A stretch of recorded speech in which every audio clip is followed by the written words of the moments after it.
clases previas, sobre todo la primera y la tercera clase, donde hemos visto y hemos analizado cómo cualquier enfermedad, sobre todo enfermedades o síndromes hematológicos, si nosotros no tenemos una correcta interpretación de un hemograma o no tenemos una correcta interpretación de un sistema algorítmico para establecer el diagnóstico de un paciente que tiene anemia, nunca vamos a llegar al diagnóstico. Y el objetivo, ¿sí? Sobre todo de un médico general, es poder por lo menos establecer el diagnóstico inicial de un paciente que tiene anemia. Por lo tanto, ustedes, después de estas clases, correctamente tienen que tener la capacidad de poder establecer por qué un paciente tiene anemia. En esta ocasión, vamos a hablar de la anemia más frecuente, es la causa más frecuente de consulta, y no solamente consulta hematológica, consulta en medicina general. Es el hecho de la anemia por deficiencia de hierro.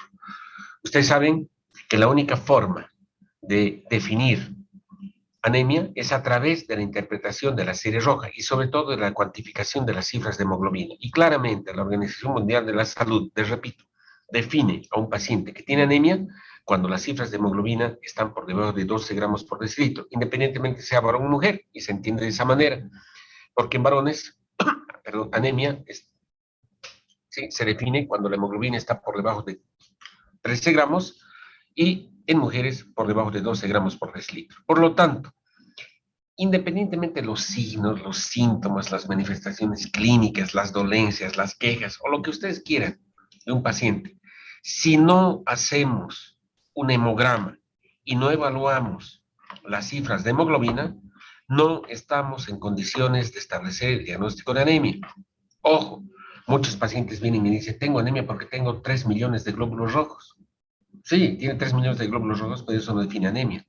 Cuando ustedes sean internos y me piden una interconsulta o piden a algún hematólogo una interconsulta o a un internista una interconsulta y digan, doctor Macías, ¿sí? Este paciente tiene anemia porque tiene 3 millones de glóbulos rojos, yo te voy a colgar el teléfono porque te voy a decir, seguramente no tienes la más mínima idea de definir anemia. ¿Cierto? Muy bien. Una característica de la anemia por deficiencia de hierro es que es una anemia microcítica. Pero vamos de la mano. Viene un paciente cualquiera sea su molestia. Evaluamos las cifras de hemoglobina. Si las cifras de hemoglobina están por debajo de 12 gramos por decilitro, el paciente tiene anemia. ¿Qué es lo primero que tenemos que hacer? Evaluar el volumen corpuscular medio.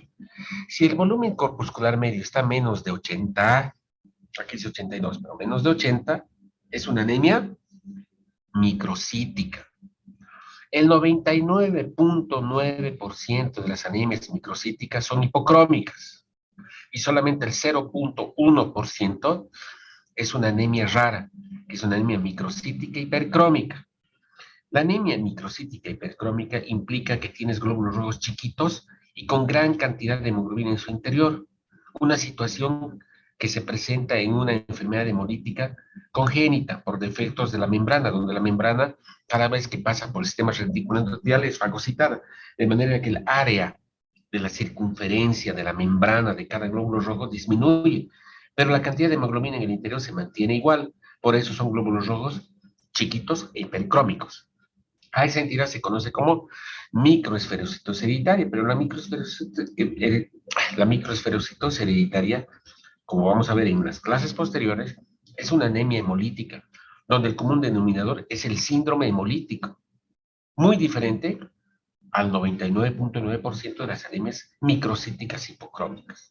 Si nosotros vemos un paciente que tiene, no importa cualquiera sea la sintomatología, tiene anemia y es hipocrómica microcítica, pensamos en 4 posibilidades. No se olviden, deficiencia de hierro, anemia asociada a inflamación o enfermedad crónica, talasemia y anemia por intoxicación por plomo o anemia sideroblástica secundaria intoxicación por plomo, así se llama. De las 4, ¿cuáles creen que son las más frecuentes? O la deficiencia de hierro o la anemia asociada a enfermedad crónica. ¿Por qué? La anemia asociada a enfermedad crónica es una anemia muy frecuente que se presenta en cualquier entidad, en cualquier paciente que está enfermo. Pero si es un paciente que no está enfermo y es cualquiera de ustedes, una de las chicas en edad fértil que viene con anemia microcítica hipocrómica, voy a pensar que tiene anemia por deficiencia de hierro. ¿Cuál es el primer paso que tenemos que dar entonces cuando tenemos una anemia microcítica hipocrómica? medir el patrón de hierro. Y dentro del patrón de hierro, el elemento más importante es la ferritina. La ferritina es el hierro de depósito, que es fácilmente movilizable y que se cuantifica. Si la ferritina, que al mismo tiempo se comporta como un reactante de fase aguda, está disminuida, no hay duda, pues, que no hay absolutamente nada de hierro en el organismo, y eso define la anemia ferropénica. Alteración de la hematopoiesis, sobre todo de la eritropoiesis, por una deficiencia absoluta de hierro, con incapacidad para la síntesis de hemoglobina. Por eso, el glóbulo rojo es chiquito y es pálido. ¿Por qué? Porque la cantidad de hemoglobina sintetizada y presente en cada glóbulo rojo está disminuida. Por eso el glóbulo rojo es pequeño y es pálido, porque hay poca hemoglobina. Obviamente, si la ferritina está baja, es una anemia ferropénica. Pero ojo, si tengo anemia hipocrómica microcítica y la ferritina está normal o generalmente muy elevada, no es una anemia ferropénica. O es una talasemia, o es una anemia sideroblástica, o estamos frente a una enfermedad crónica, una infección, una inflamación crónica que está originando un atrapamiento macrofágico de hierro, deficiente movilización de ferritina y obviamente falta de síntesis de hemoglobina, pero no porque no haya hierro, sino porque el hierro está bloqueado. Eso vamos a hablar más adelante. Entonces, cuando tengo un paciente con anemia hipocrómica microcítica, pídanle de entrada ferritina. Ferritina baja, anemia ferropénica. Ferritina normal o ferritina elevada, talasemia, anemia sideroblástica o anemia asociada a enfermedad crónica. La talasemia es una anemia hemolítica congénita por defecto de la síntesis de cadenas de alfa y beta de globina. Al no haber globina, no hay síntesis de hemoglobina y por lo tanto se bloquea, ¿sí?, esa síntesis y la cantidad de hemoglobina contenida en el glóbulo rojo está disminuida. El plomo inhibe a la hemsintetasa. Es una enzima que está en las mitocondrias de los eritroblastos. Les he dicho que los eritroblastos son células precursoras de los glóbulos rojos que están presentes en la médula ósea. A nivel de la cresta mitocondrial se encuentra la hemsintetasa.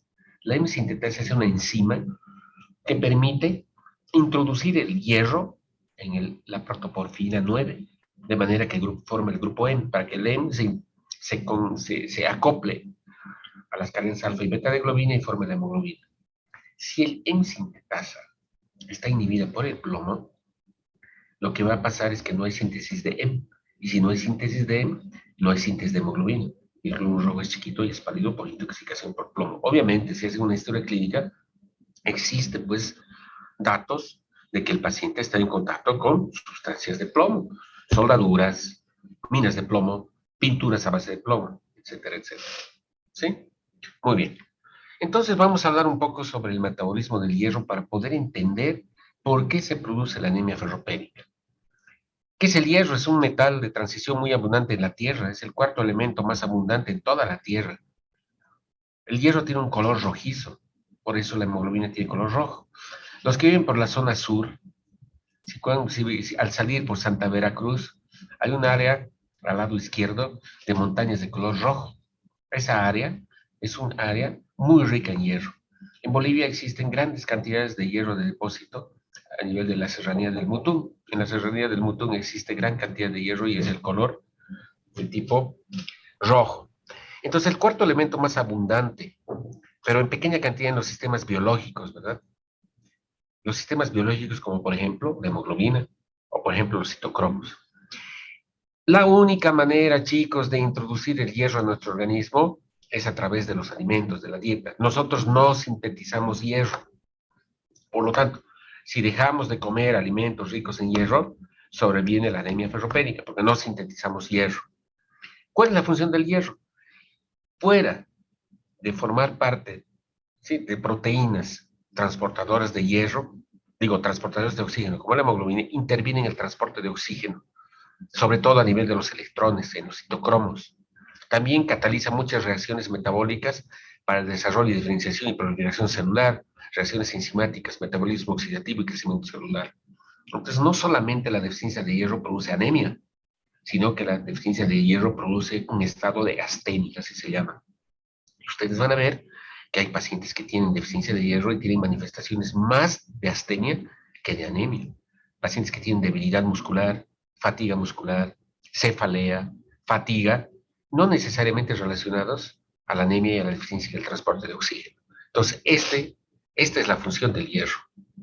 Muy bien, ¿cómo se regula el hierro del organismo? Tiene que haber una estrecha relación y un estrecho equilibrio entre la absorción, el transporte, la utilización y la reserva.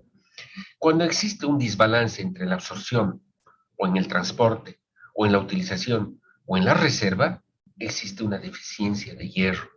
Por lo tanto, la homeostasis del hierro es una acción coordinada de 4 procesos diferentes.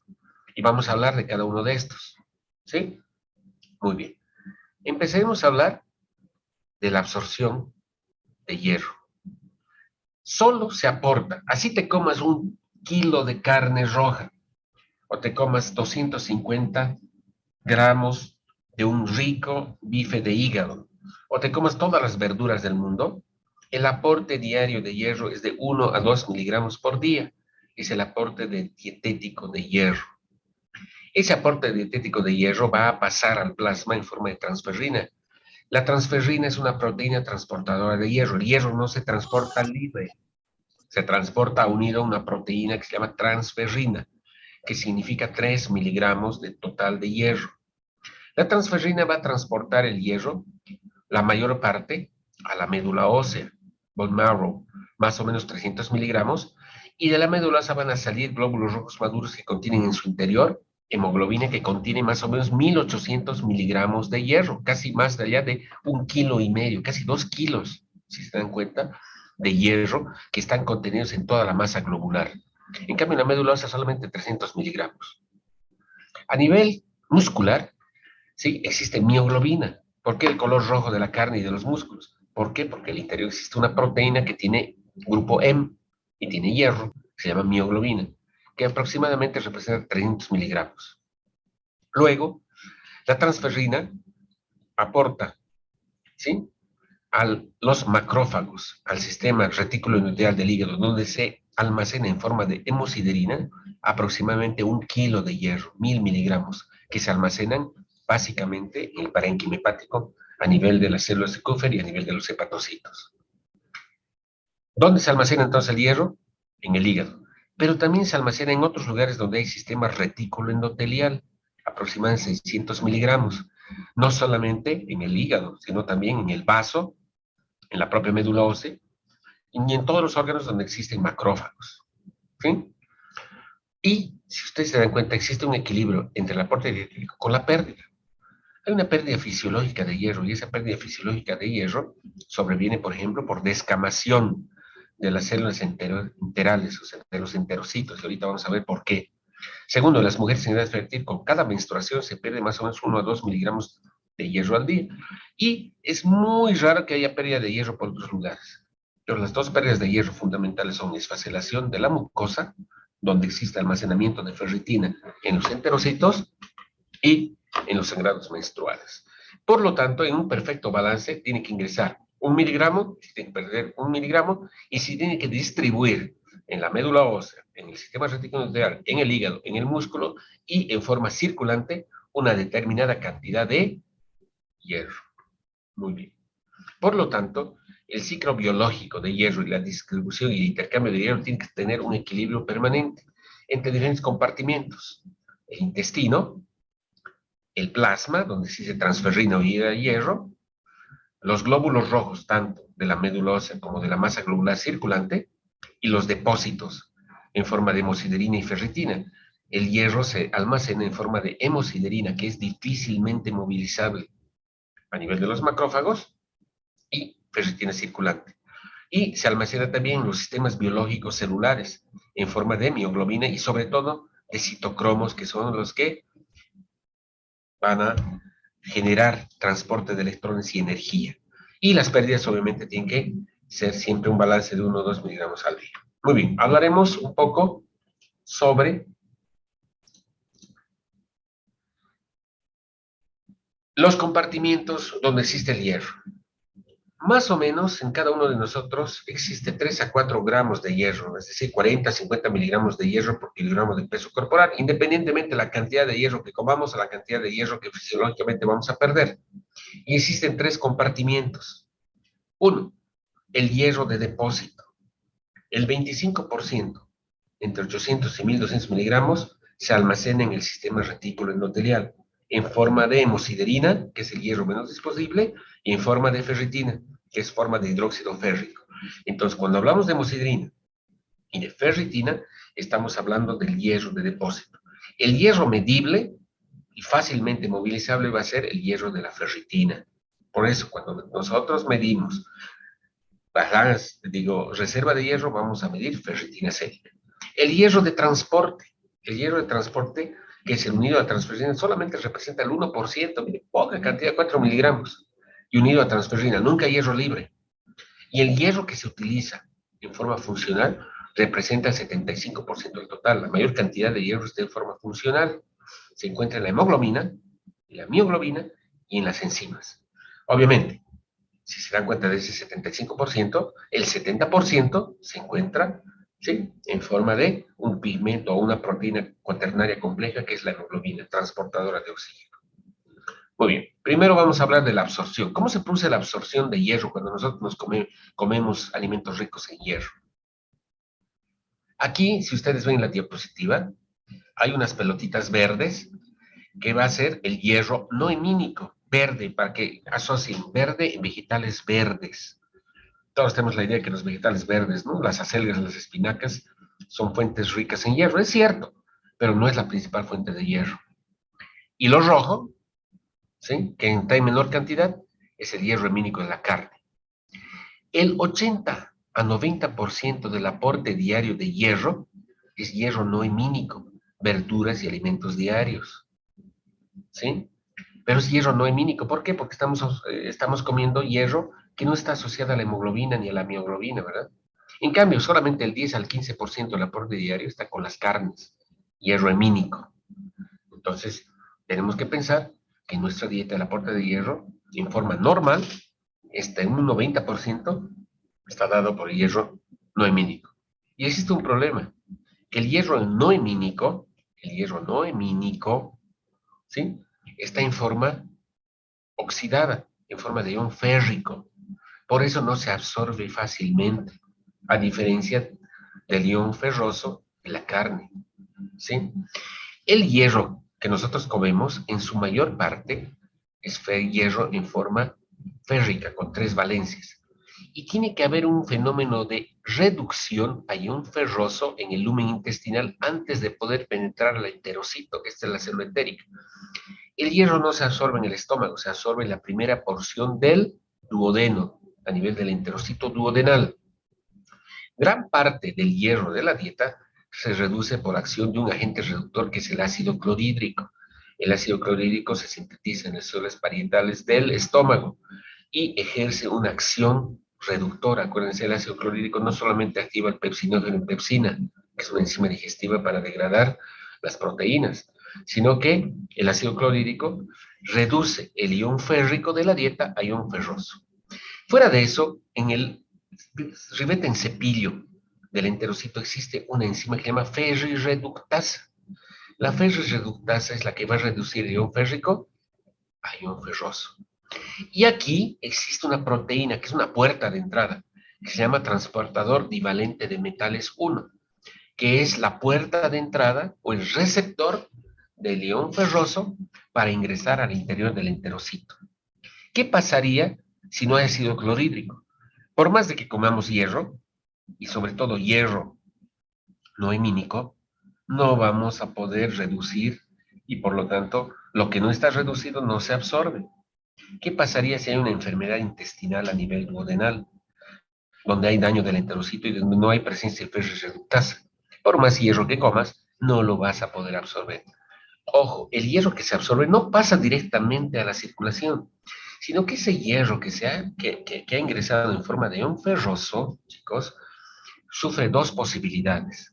Solo se va a absorber cuando realmente el organismo necesite hierro. Si el organismo no necesita hierro, el hierro que se absorbe y se queda dentro del enterocito no va a pasar a la circulación. Ustedes saben que cada 7 días hay una esfacelación de la mucosa intestinal. Por lo tanto, el hierro que está dentro del enterocito, si no ha pasado a la circulación, va a esfacelar y se va a perder con las heces. Y nosotros no vamos a absorber el hierro, por más que el enterocito haya absorbido el hierro. Y solo se absorbe hierro, vuelvo a decirles, cuando la situación de necesidad del hierro es apremiante en el organismo. Este hierro que se ha absorbido al enterocito, tiene dos caminos. Si no hay deficiencia de hierro, ¿sí? Nosotros no necesitamos, hagan de cuenta, cualquiera de ustedes no necesita hierro. Entonces, el churrasco que se han comido el fin de semana y el pedazo de hamburguesa rica que se han comido al mediodía, ¿sí? Si bien han absorbido el hierro, se ha quedado dentro del enterocito. ¿Y de qué manera? Se transforma en ferritina y se almacena en forma de ferritina dentro del enterocito. Pero si es una de las chicas que está embarazada y que necesita hierro, porque los requerimientos de hierro han aumentado, entonces ese pedazo de carne que ha comido, que ha aportado hierro, o ese pedazo o esa ensalada rica de brócoli con acelgas y espinacas y arvejas, ¿sí? Que ha comido, almacena hierro. Pero en lugar de almacenarse como ferritina, rápidamente detecta que hay una deficiencia de hierro, iron deficiency. Por lo tanto, hay una puerta de salida trasera dentro de la parte basal del lumen intestinal del enterocito. Y esa puerta de entrada se llama ferroportina. Ferro, hierro, portina, puerta de hierro, que es la que le va a abrir la posibilidad de que el hierro en forma, ¿sí? Ya de ion ferroso pase a la circulación y se una a la transferrina y se transporte a los sitios donde necesitas tú o sea, la necesidad de síntesis o de hemoglobina o de citocromos. Entonces, ustedes se dan cuenta, el hierro directamente no pasa de circulación, sino se almacena en el enterocito. El factor que regula la absorción intestinal y la liberación y distribución de hierro en este momento es una proteína muy importante que se llama hepcidina. La hepcidina es un potente regulador del hierro. La hepcidina se sintetiza a nivel del hígado por acción de la interleuquina 6, ahorita vamos a ver, y permite que exista un equilibrio de la distribución de hierro, evitando la toxicidad y la sobrecarga de hierro, ¿sí? Evitando la hemocromatosis. Un segundo, hola.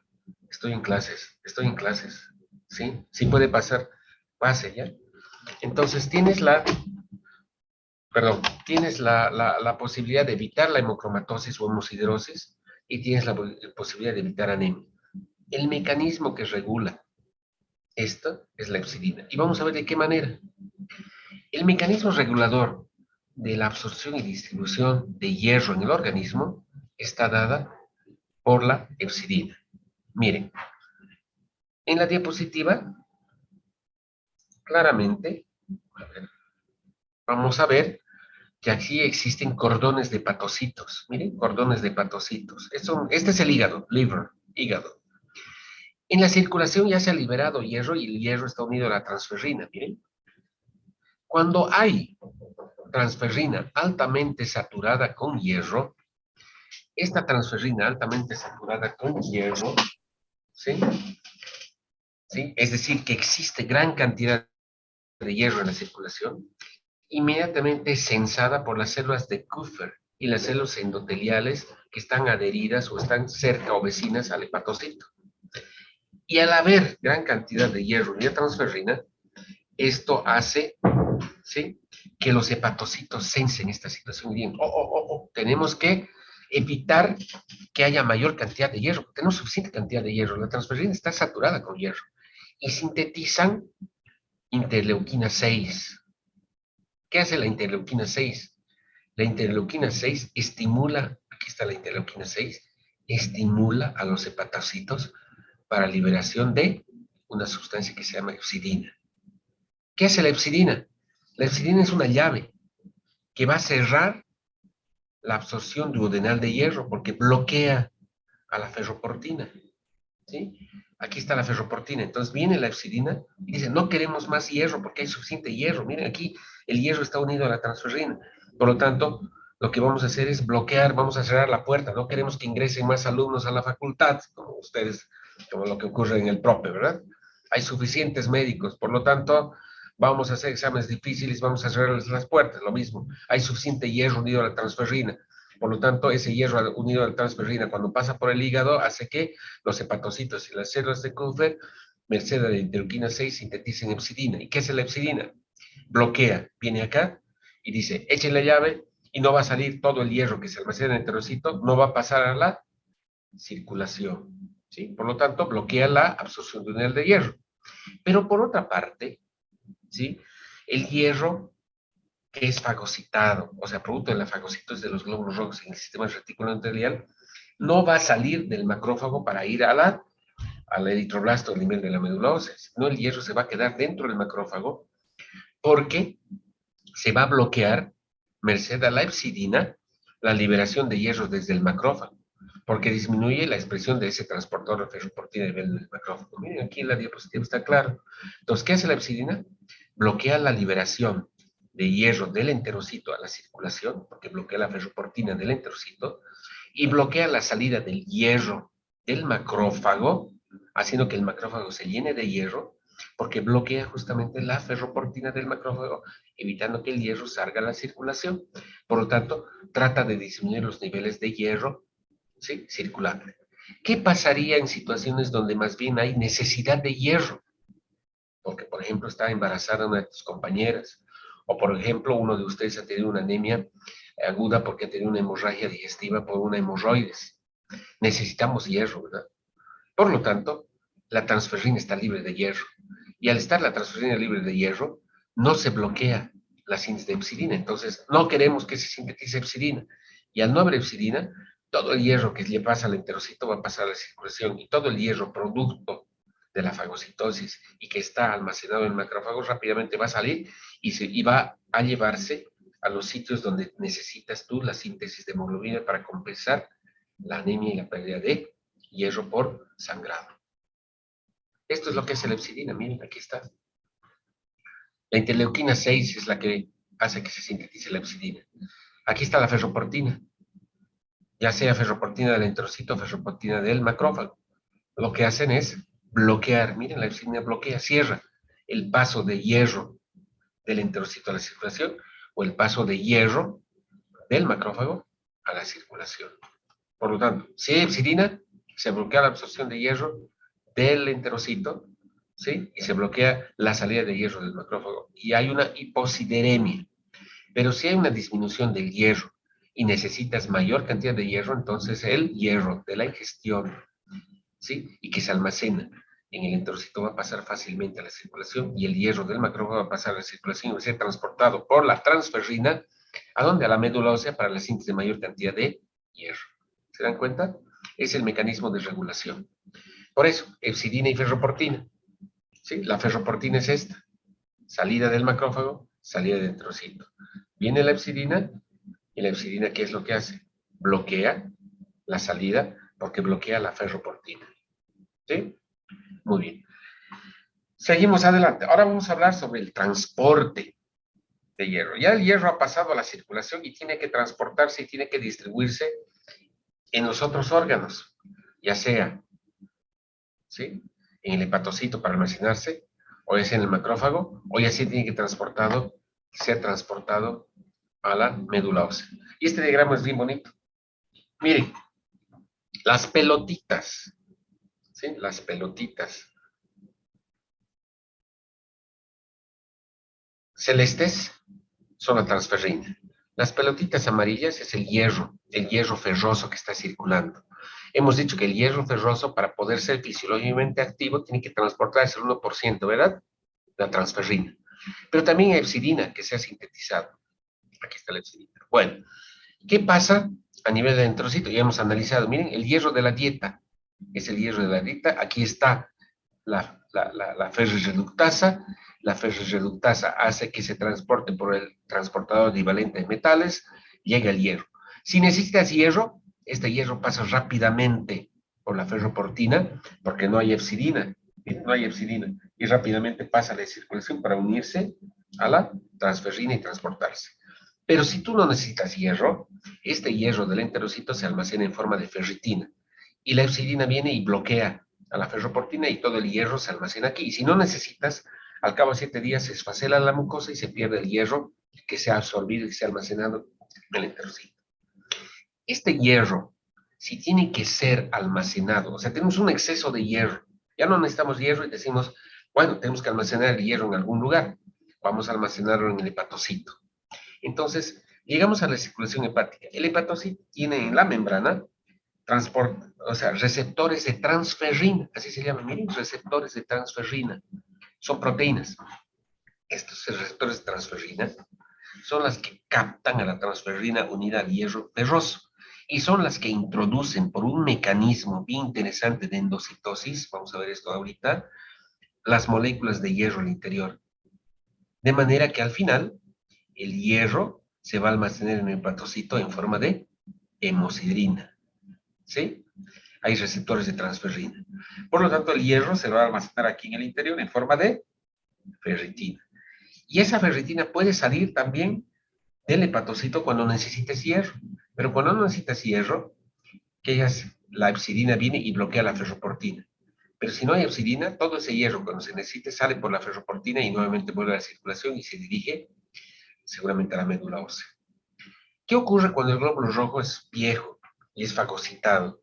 En el interior del macrófago se destruye la membrana y se libera el grupo, bueno, se ve la hemoglobina y se disocia el grupo globina, o sea, la proteína globina, las cadenas alfa y beta de globina, se disocia del grupo M. El grupo M, ¿qué es lo que hace? Tiene proporfina 9 que se degrada, se carboxila y luego se oxida a bilirrubina, ¿verdad? Pero por otra parte libera el hierro. Este hierro se puede almacenar en el macrófago en forma de hemosiderina o en forma de ferritina. Y si necesitas hierro, vas a salir nuevamente, va a salir el hierro por la ferroportina. Pero si no necesitas hierro, ¿qué hace? El hepatocito sintetiza epsidina y la epsidina viene y bloquea la ferroportina y dice, no queremos más hierro y el hierro se almacena en el macrófago. ¿Sí? Muy bien. ¿Cómo se introduce el hierro, ya sea a nivel del eritroblasto, que es el precursor del glóbulo rojo, ya sea a nivel del miocito o ya sea a nivel del hepatocito? Mire, a nivel de la membrana existe una proteína que se llama receptor de transferrina. Aquí llega la transferrina. Miren, la transferrina unida al hierro en forma de ion ferroso. Lo que ocurre es que los receptores de transferrina son saturados. Inmediatamente se producen señales intracelulares y se empieza a invaginar la membrana conteniendo uno, dos o tres receptores de transferrina en su interior. Esta membrana se invagina y forma un endosoma. El endosoma tiene una membrana, tiene ferroportina, una proteína que es transportadora, ya hemos dicho, de hierro, y aquí está el receptor de transferrina con el hierro, ¿sí? Con la transferrina y ion férrico, perdón, el ion ferroso.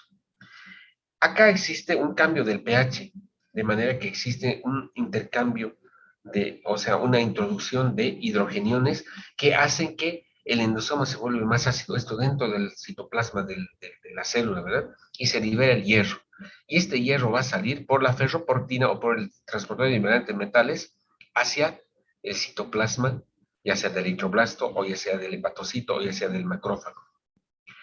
El endosoma ya libre de hierro, pero que contiene el receptor de transferrina, nuevamente es conducido a la superficie de la membrana y luego el receptor de transferrina libera la transferrina libre de hierro y se reconstituye la integridad, ¿verdad?, de la membrana donde hay receptor de transferrina y aquí está la transferrina libre de hierro.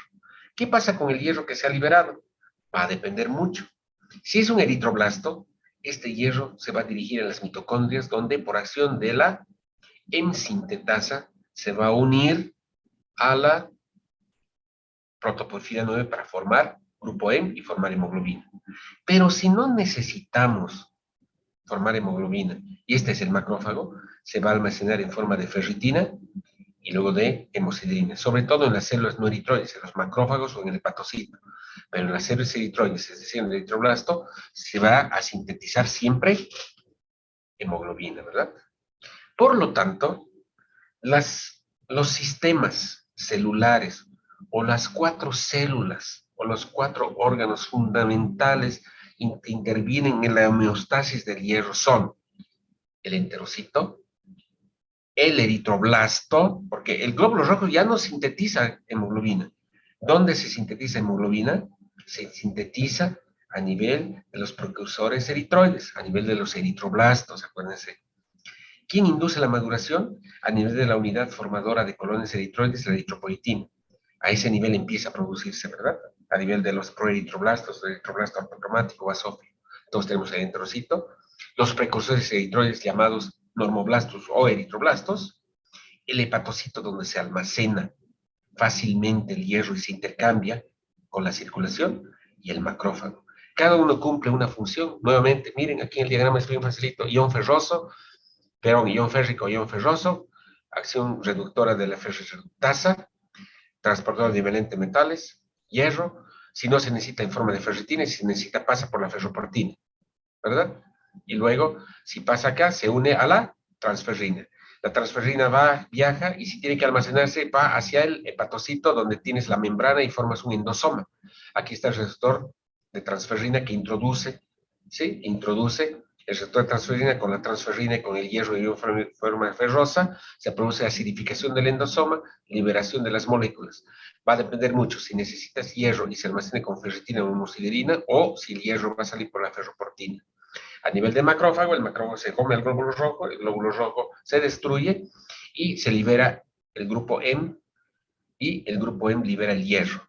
El hierro se puede unir como ferritina o puede salir por la ferroportina y pasar a la transferrina para transportar hierro. O puede venir la epsidina y bloquear la salida.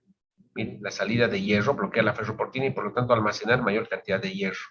Es lo que ocurre. Y a nivel de los precursores esteroides, lo mismo. Se forma un endosoma y lo que ocurre es, una vez que se libera el hierro va a la mitocondria para que juntamente con la M-sintetasa se una a la protoporfina 9 y forma el grupo M. Esto es fundamental en el metabolismo del hierro. Cuando hay una alteración en todas estas situaciones, se va a producir o una sobrecarga de hierro, porque se está bloqueando la ferroportina y por lo tanto existe una hemosiderosis, o si no hay absorción, si no hay transporte, si no hay, ¿sí? Este mecanismo de introducción de hierro al interior del eritroblasto, ¿qué va a haber? Anemia por deficiencia de hierro. Muy bien, entendido entonces el metabolismo del hierro, ahora vamos a hablar sobre la anemia ferropénica. La anemia ferropénica se define, y esto más rápidamente vamos a avanzar, como la eritropoiesis deficiente por ausencia absoluta de hierro, y es la causa más común de anemia, ¿sí? Para que ustedes tengan una idea. Chicas, ustedes están en edad fértil entre los 14 y sus 50 años. ¿Qué es lo regular? Que todas tengan regla cada 28 días y que pierdan mayor cantidad de hierro. Y como hacen dieta, no comen carne, o hacen sus dietas terribles y tienen polimenorrea o menorragias, que es lo más común en una mujer, las mujeres adultas hasta en un 35% tienen deficiencia de hierro. ¿Qué significa eso?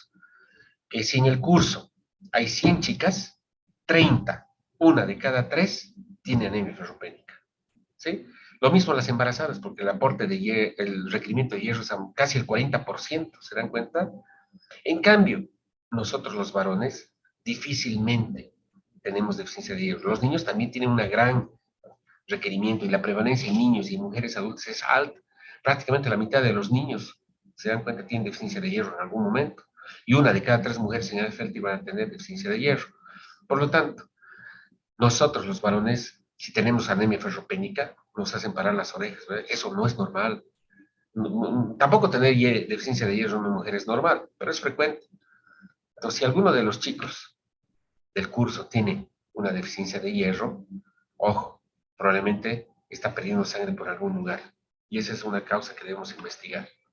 ¿Cuáles son las causas de deficiencia de hierro? Todas estas causas que ven aquí, alcoholismo, embarazo, cirugía, las vamos a reducir en cuatro causas de deficiencia de hierro. Uno, falta de aporte, ingesta inadecuada. ¿Es frecuente? No es frecuente. ¿Quiénes tienen ingesta inadecuada? Lactantes y los que tienen dietas vegetarianas. ¿Por qué las dietas vegetarianas, chicos? Porque aunque hay aporte de hierro, es hierro difícilmente absorbible. La dieta contiene 6 miligramos de hierro por calorías, por cada 1000 calorías. El hierro que proviene de la dieta es hierro no cereales, vegetales, legumbres. Se ingiere en forma de ion férrico y la absorción es difícil y se influencia por acción de la vitamina C. Solamente la vitamina C favorece la absorción de hierro no de hierro por si acaso. ¿Sí? El gran problema es que los fitatos, taninos, café, té, oxalatos, carbonatos, la leche, lo que ustedes quieran, disminuye la absorción. Entonces te comes rápidamente tu ensaladita y resulta que te tomas tu cafecito, te tomas tu té o te tomas leche. Todo eso disminuye la absorción. En cambio, el hierro que es de la carne, que solamente aporta el 10%, se absorbe fácilmente. y es menos dependiente de otros componentes de la dieta y más bien favorece la absorción de hierro, ¿no? Es una dieta equilibrada de carne más verduras, va a permitir una buena absorción. Miren la cantidad de requerimientos, las mujeres 7 a 20, los varones menos, ¿sí? Esa es la cantidad de hierro de la dieta. Entonces, obvio, si tú solamente comes vegetales verdes, ¿sí? Y sobre eso ingieres sustancias que dificultan la absorción, vas a tener esto. Pero ¿qué tan frecuente es que no comas carne? Poco frecuente, ¿verdad? ¿Por qué los lactantes tienen deficiencia de hierro? Porque la leche, ¿sí? No tiene hierro, ni la leche materna ni la leche de vaca, por eso la leche tiene que ser fortificada con hierro. Entonces, los niños, los lactantes menores, que no comen verduras, no comen carne, recién empiezan a comer carne a los 6 meses, ¿verdad? Entonces, antes van a tener defecto en el aporte. Dos, defectos de absorción.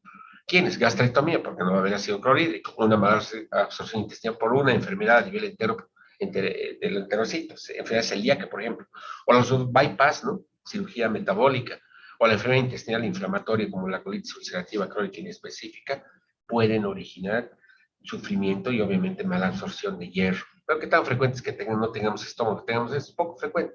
Tres, periodos aumentar es la causa más importante. La causa más importante es hemorragias uterinas, la pérdida menstrual, las metrorragias disfuncionales, también otros sangrados uterinos.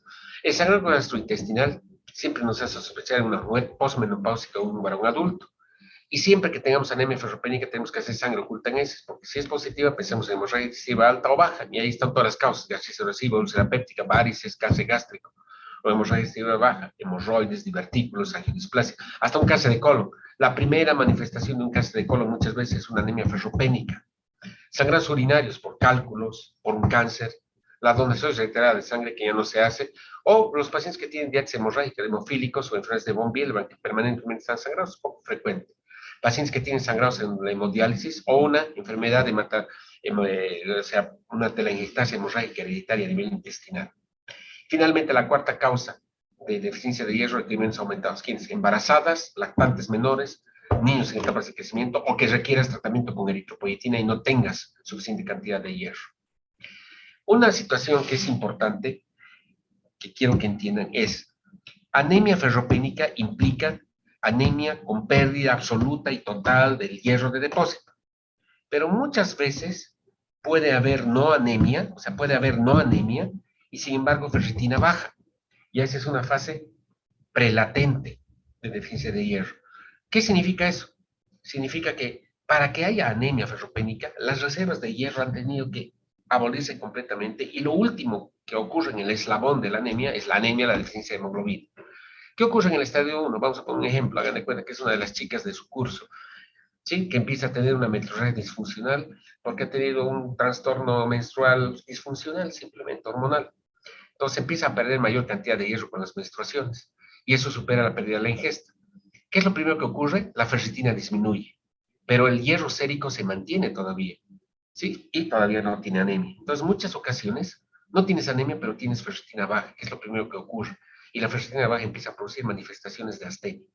Sigue las menstruaciones y pasas al estadio 2. Los depósitos ya se han agotado, ya no hay nada de ferritina. Entonces empieza a haber hiposidremia, el hierro sérico disminuye, aumenta la saturación de transferrina, hay transferrina libre de hierro, entonces aumenta la transferrina libre de hierro, aumenta la protoporfina eritrocitara libre, acuérdense, protoporfina libre de hierro, pero la hemoglobina y los índices todavía son normales, o sea, no hay anemia y todavía no hay microcomía y microcitosis, pero sigue perdiendo hierro y el estadio de deficiencia realmente es cuando ya no hay reservas, ferritina baja, hierro bajo, ferritina baja, hipocromía y microcitosis. Si seguimos esta secuencia, lo primero que vamos a nosotros, ¿sí? Ver es pérdida de ferritina y lo último es anemia. Por lo tanto, cuando nosotros damos tratamiento, lo primero que vamos a corregir es la ferritina. Y lo último, apaguen su micrófono, es la anemia. ¿Sí? Por eso, la secuencia de ferropenia es esta. Cuando hay deficiencia de hierro, primero se agota el hierro de depósito, luego baja el hierro sérico y por último hay anemia.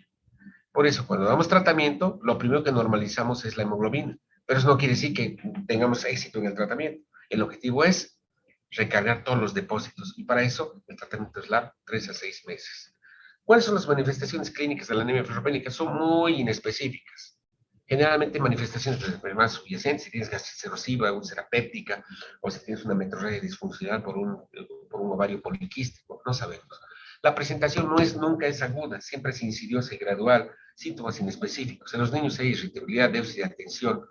Una situación interesante es alteraciones en los epitelios, hay coloniquia, ¿no? Labios paspados, las uñas se les rompen, chicas. Muchas de ustedes si tienen ruptura de las uñas, fragilidad ungueal, algunos atrofia de papilas linguales, tienen una glositis. Y la anemia ferropénica que se acompaña de glositis y odinofagia y keilitis origina lo que se llama síndrome Plummer-Vinson o Patterson-Kelly, disfagia, glositis y anemia ferropénica. Muchos pacientes vienen, ¿no?, con anemia y dicen, ay, tengo dificultad para tragar, me duele la garganta y tengo la lengua resquebrajada. Otra manifestación que no sabe por qué hay pica y geofagia, hay necesidad de querer comer este, tierra húmeda o tiza o hielo, ¿sí? Y una manifestación también es la caída del cabello. ¿Qué vemos en el laboratorio? Obviamente anemia, ¿no? Con BGM y HCM disminuida, o sea, anemia hipocrómica microcítica, con un ancho de distribución eritrocitaria aumentado con anisocitosis, ¿sí? Más del 15%. Entonces la ED está aumentada. Los reticulocitos disminuidos, ¿por qué? Es una anemia regenerativa porque no hay hierro. No se sabe por qué, pero hay trombocitosis asociada. Les recuento, el plaquete está aumentado. Cuando pedimos un patrón de hierro, el hierro sérico está disminuido, el hierro que está circulando disminuido. Pero al estar disminuido el hierro, la disponibilidad de transferrina está aumentada. Hay mucha transferrina libre de hierro. Total iron binding capacity, aumentada la saturación de transferrina. Y el porcentaje de saturación está disminuido. Esto es fundamental para hacer el diagnóstico. Hierro sérico disminuido, TBC aumentado, pero el gol estándar, ferritina disminuida. Los receptores de transferrina están aumentados porque están libres, obviamente. Hay muchos receptores libres de hierro y la protoporfirina eritrocitaria libre está aumentada. Si nos hacemos un aspirado medular, el hierro en la médula ósea está ausente. Para poder ver el hierro en los eritroblastos y los macrófagos tenemos que hacer una tinción que se llama tinción de Pearls. No vamos a ver moléculas de hierro que se tiñen de color azul. Miren, esto es lo característico de la anemia ferropénica. Hemoglobina baja, PGM bajo, HCM bajo, ADE muy aumentado y trombocitosis, aumento de plaquetas. ¿Qué tiene este paciente? ¿Qué es lo primero que deben hacer? Ferritina sérica. Si la ferritina está baja, anemia ferropénica. ¿En qué pensamos? Falta de aporte, falta de absorción, pérdidas o aumento de los requerimientos. Miren, son glóbulos rojos chiquitos y muy pálidos, ¿sí? Y aparte hay anisocitosis, por eso la ADE está aumentada, ¿sí? Entonces, ¿qué miden? Los niveles de ferritina, los depósitos de hierro, saturación de transferrina aumentada, hierro funcional, contenido de hemoglobina en los reticulocitos, deficiencia funcional. Esto es lo que se evalúa con cada uno de esos parámetros, ¿sí? Muy bien, hemos hecho el diagnóstico de la anemia ferropénica, vamos al tratamiento. ¿Cuál es el objetivo? Uno, restablecer las reservas para lograr balance positivo. No me interesa solamente normalizar las cifras de hemoglobina, lo que me interesa es que la ferritina se normalice. Y obviamente nunca vamos a llegar a eso si no tratamos la causa de la anemia ferropénica, porque no es una enfermedad, sino es una condición secundaria a algún evento que está originando. El tratamiento, obviamente, más barato y fácil es dar hierro por vía oral. La forma segura y barata. Hay una serie de sales de hierro. Sulfato ferroso, fumarato ferroso, gluconato ferroso, siempre antes de las comidas. ¿Qué hemos dicho? Porque las comidas inhiben la absorción de hierro. Hay un hierro muy bueno, hierro polimaltosado, hierro trivalente, que es independiente, por ejemplo, de la situación de la inhibición por alimentos. Pero el sulfato ferroso, fumarato, gluconato, siempre en ayunas. Esas son las dosis en adultos en términos de hierro elemental, 200 miligramos al día, en niños 3 a 6 miligramos por kilogramo de peso al día. Se absorbe mejor en estómago vacío. Podemos dar ácido ascórbico, más unos 500 miligramos, que facilita la absorción. La leche, el té, los cereales disminuyen la absorción, por eso en ayunas. De nada sirve que le des gotitas de hierro en el biberón de un niño en leche, ¿verdad? O en té, o en refresco. ¿Cómo evaluamos la respuesta en reticulocitos? Se observa 7 de 10. O sea, la hemoglobina no se mueve. Lo primero que se mueve son los reticulocitos de 0,5 o de 0, menos de 0, pasan a 1, 2, 3%. Y la hemoglobina se normaliza al mes. Pero el tratamiento dura 3 a 6 meses, porque recién a los 6 meses vamos a ver que la ferritina en forma sostenida se va a normalizar. Miren la cantidad de hierro en las distintas sales. El succinato, el sulfato, esta es la cantidad de hierro elemental. Muy bien. Cuando no podemos nosotros normalizar los niveles de hemoglobina, tenemos que ir al hierro parenteral, y el hierro parenteral es el hierro que vamos a dar por vía endovenosa, jamás por vía intramuscular. Antes así es, ahora ya no. ¿Cuáles son las indicaciones del hierro parenteral endovenoso? Uno, pobre absorción de hierro oral. Por más hierro que le des, ¿qué hemos dicho? Que el hierro tiene que reducirse y pasar al enterocito, y del enterocito recién pasar a la circulación. En algunas ocasiones no pasa eso y se almacena solamente en el intestino y no pasa a la circulación, porque hay epsidina, por ejemplo, por un fenómeno inflamatorio secundario. Eso vamos a ver mañana. Intolerancia al hierro oral. Hay pacientes que viven vomitando, dicen, no, no puedo tolerar, doctor, porque me irrita el estómago. Otras se olvidan permanentemente tomar sus tabletas. O cuando un efecto rápido del tratamiento es requerido, hagan de cuenta, es una paciente como una de ustedes que tiene 9 de hemoglobina, anemia ferropénica, y resulta que tienen que someterse a una cirugía rápidamente. No podemos operarla, y aparte no se debe transfundir una anemia ferropénica. Entonces queremos nosotros subir rápidamente los niveles de hierro, entonces hierro parenteral. Cuando la transfusión sanguínea no es una opción, obviamente testigos de Jehová o no quieren transfundirse, o niveles de pérdida crónica que superan la cantidad de administración oral, permanentemente tienen una hemorragia digestiva, tienen hemorroides sangrantes, y obviamente necesitamos tratar al mismo tiempo la hemorroides y necesitamos reponer el hierro por vía endovenosa. O cuando necesitas dar eritropoyetina. La eritropoyetina necesita de un substrato, ¿verdad? Y el substrato es el hierro. Por lo tanto, en esos casos sí necesitas dar mayor cantidad de hierro. Una situación que es interesante, habíamos dicho que el hierro interviene en la cadena respiratoria para la formación de energía, ¿sí? Y ese potencial hace que se formen, ¿sí?, enlaces de alta energía. Cuando hay deficiencia de hierro, no solamente se produce anemia, se produce una situación de astenia, disminución de la síntesis de ATP, y hay síndrome de fatiga crónica. Y muchas veces, chicos, puede no haber anemia. Hemos dicho, para que haya anemia tiene que todo el hierro de depósito y todo, es el último eslabón. Pero muchas veces en la primera parte hay solamente disminución de ferritina sin que haya anemia. Entonces, en algunas de ustedes o en algunos de ustedes que tienen síndrome de fatiga crónica, puede que tengan una deficiencia de ferritina sin tener anemia. Y eso está originando ese síndrome de fatiga crónica. ¿Sí? Muy bien. Se ha visto que en estos pacientes el tratamiento con hierro endovenoso, en estas pacientes que tienen síndrome de fatiga crónica, que no son anémicas y que son chicas jóvenes que tienen niveles de ferritina baja, con la administración de hierro endovenoso, vamos a lograr una buena tolerancia y vamos a ver que los niveles de ferritina se van a normalizar y va a remitir ese cuadro de síndrome de fatiga crónica. Muy bien, ¿cuáles son las preparaciones de hierro parenteral? Hay de 4 tipos, tipo 1, tipo 2, tipo 3 y tipo 4. Tipo 1, dextrano. Tipo 2, hierro sacarato, el Benofer. Tipo 3, hierro gluconato. Y el tipo 4, el hierro citrato o hierro sorbitol. Los que más se utilizan son de tipo 1 y tipo 2. El hierro dextrano o el hierro carboximaltosado, que es el mejor hierro. Fenjet se llama, es el nombre comercial. Acuérdense, hierro carboximaltosado y hierro sacarato. Es el peso molecular, sus características cinéticas, y generalmente estos hierros son tóxicos, no desarrollan reacción anafiláctica. ¿Cómo calculamos la cantidad de hierro parenteral? Por una fórmula que se llama fórmula de Gansoni. Ojo, esto es importante que sepan. Donde nosotros tenemos el peso corporal por la hemoglobina objetivo, nuestra hemoglobina actual. Por ejemplo, si tengo 5 de hemoglobina y el hemoglobina objetivo es 12, tengo que hacer esa resta. El peso por 2.4 más depósitos de hierro que se calcula en función de una tabla. Muy bien. El hierro carboximaltosado es el mejor hierro, que viene en forma de hierro que es fácilmente, ¿sí?, administrado. Se puede administrar en bolo, tiene una baja toxicidad de producir anticuerpos anti-dextran y no se requiere dosis de prueba, y generalmente tiene menor potencial de producir alergia, ¿sí? En cambio, el hierro sacarato tiene un potencial fuertemente alcalino, por eso tienes que diluirlo, administrarlo en fracciones. El hierro sacarato tiene alta osmolaridad, tienes que diluirlo. Y por eso se limita la administración de hierro sacarato, a diferencia del hierro carboximaltosado. Miren, lo más rápido, lo mismo, cuando damos nuestro hierro carboximaltosado, rápidamente llegas y produce endosomas, y el endosoma rápidamente introduce, hemos dicho, el hierro al interior y libera, ¿no?, hierro, ya sea para ser utilizado o ya sea para almacenarse en forma de ferritina, ¿sí? La corrección es rápida y cómoda en función de esa fórmula que se llama fórmula de Gansoni, ¿sí?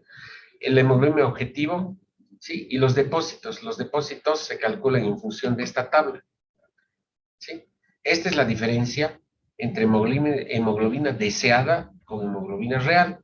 Si hay una diferencia, por ejemplo, de 5, es decir, si tienes, por ejemplo, 6 gramos de hemoglobina y tú quieres tener 11 gramos de hemoglobina, dependiendo de tu peso, si pesas 70 kilos, ¿sí? Tienes que administrar 1.300 miligramos de hierro por vía endovenosa para poder lograr un balance positivo de hierro. Los frascos tienen 500 miligramos, por lo tanto vas a dar más o menos 2 a 3 frascos de hierro carboximaltosado. ¿Cómo se administra esto? Por inyección directa en el brazo o el sistema de venoclis, nunca por vía intramuscular. Entonces, esta es la fórmula de Gansoni. Peso por hemoglobina efectiva por hemoglobina actual por 2.4 y por más depósito de hierro que se calcula en función de esta diferencia con esta tabla. Esa tabla es bien importante y la tienen que tener permanentemente. ¿Sí? Muy bien. ¿Cuáles son las contraindicaciones de la administración de hierro intramuscular, digo, endovenoso? Uno, que tengas alergia o que tengas indicios de supercarga de hierro. Si tienes una ferritina alta, tienes anemia y ferritina alta, no vas a darle hierro. Un gran error, ¿verdad? Por eso la ferritina te permite diferenciar si tienes anemia asociada a enfermedad crónica de anemia ferropénica.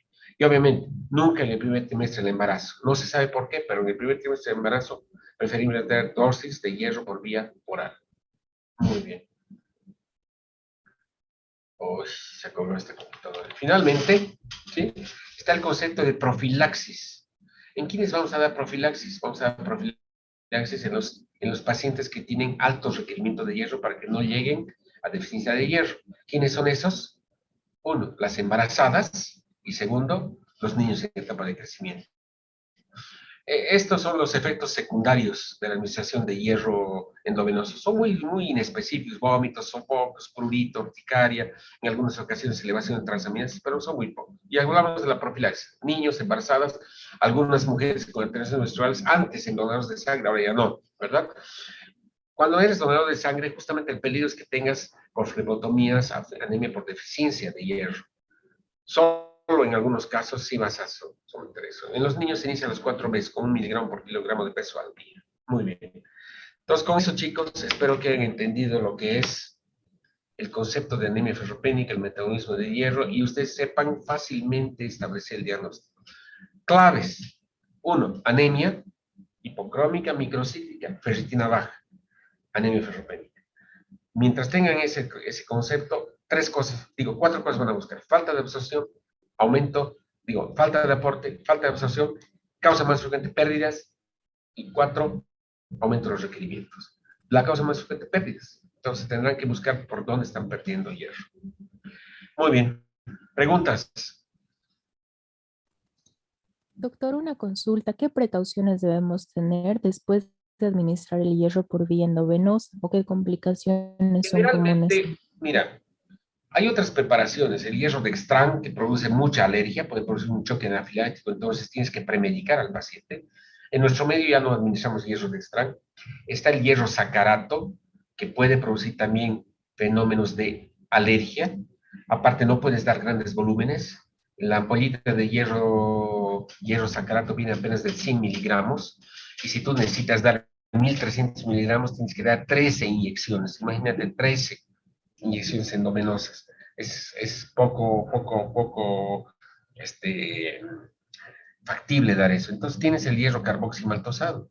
Por la estructura del hierro carboximaltosado, las posibilidades de alergia son pocas, pero después de dar el hierro, reposo y tienes que ver, pues si no tienes alguna cefalea, a veces hay mialgias, a veces hay un poquito de estreñimiento, pero en general eso es un hierro bien tolerado. Lo que tienes que hacer después de la administración de hierro es obviamente reposo y vigilar al paciente. Si tiene cefalea o tiene alguna alteración, paracetamol y simplemente decirle al médico, ¿no? Qué es lo que está pasando, pero de todo el hierro es son raras las excepciones donde pones hierro endovenoso. ¿El tratamiento cuál es? Hierro por vía oral más la dieta, ¿verdad? ¿Alguna pregunta más antes de irnos día viernes? Doctor, ¿hay alguna contraindicación para utilizar el hierro? Obvio, uno, que tengas una sobrecarga de hierro, que mal hayas hecho el diagnóstico. Tienes un paciente que tiene anemia hipocrómica microcítica y resulta que le enchufas hierro. Y resulta que no era una anemia hipocrómica microcítica por deficiencia de hierro, era una anemia hipocrómica microcítica por una inflamación, por una endocarditis bacteriana donde la ferritina está alta. Entonces le vas a poner hemosiderosis, ¿verdad? Sobrecarga de hierro. Segundo, fenómenos alérgicos, obviamente. ¿Sí? Son las dos causas principales de contraindicaciones de la administración de hierro endovenoso. Muy bien. Gracias. Bueno, chicos, mañana vamos a tener una clase en la mañana. Déjenme ver cómo está el... Mañana en la mañana, ¿alguno de ustedes tiene clases? Tienen clases, ¿no? ¿A partir de qué hora? ¿De las 8 de la mañana?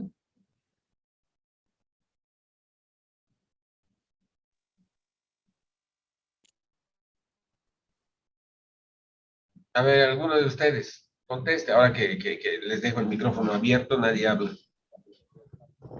Está bien, doctor, mañana en la mañana.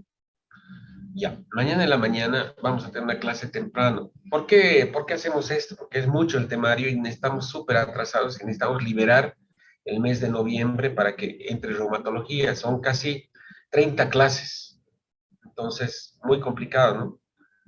Entonces, de acuerdo a nuestro cronograma, hematología se tiene que terminar la primera, segunda semana máximo de noviembre. Y las últimas 3 semanas de noviembre tiene que ser reumatología. De manera que el 1 de diciembre estemos libres. Es así. ¿Ya? Estamos muy atrasados, no sé qué ha pasado con sus anteriores temas, Semana América, paros, en fin. ¿Ya? Entonces, más tarde, yo quiero ver cómo está el tiempo y yo creo que vamos a pasar de 7:30 de la mañana hasta las 8:30 de la mañana. Una clase bien sencilla, porque ya tienen los conceptos de hierro. Vamos a hablar sobre la anemia asociada a enfermedad crónica y fenómenos inflamatorios. ¿Ya? Así que nos vemos mañana. Más tarde le paso a su representante y seguramente a algunos grupos la hora de la clase teórica de mañana tempranito. Buenas noches. Pásenla bien.